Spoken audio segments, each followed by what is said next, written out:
Hello, I'm Matthew, and today I'll explain why we don't add constant c when we solve definite integrals. When you solve indefinite integrals, for example, let's take the indefinite integral of 2x dx. Our answer would be x squared plus c constant. The derivatives of any constants are 0, so regardless of that number at the end, added to x squared, when you take the derivative of this, then you will get 2x. So we have to have the constant c at the end to show that there could have been any numbers added to the x squared. But then here's my question. Why is it that when you take the definite integral from 1 to 2 of 2x, we will solve this by having x squared, which is the antiderivative of 2x, but instead of adding c, we only take its values from 2 to 1. And when you put 2 into x, we will get 2 squared minus 1 squared.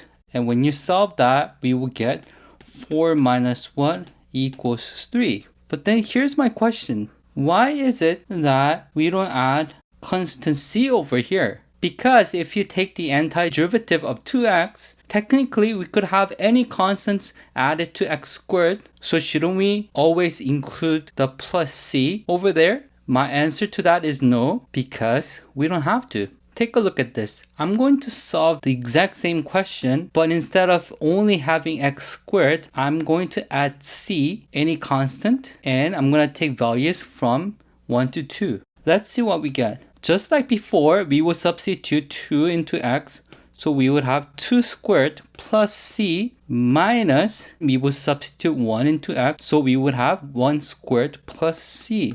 And that is same as 4 plus c, and we would distribute the minus to 1 squared and c, so we would have minus 1 minus c. And as you can see from here, plus c and minus c cancel each other out, so we are left with 4 minus 1, and the final answer would be 3, which is the same as what we had over here.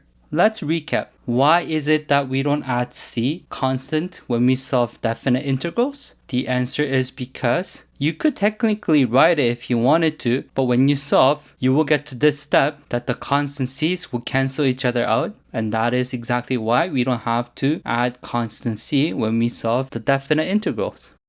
I hope this video was helpful. If you did, please hit the like button and subscribe. And as always, feel free to let me know any of the math concepts that you would like me to explain. I'm Matthew, and I'll see you in the next video. Bye!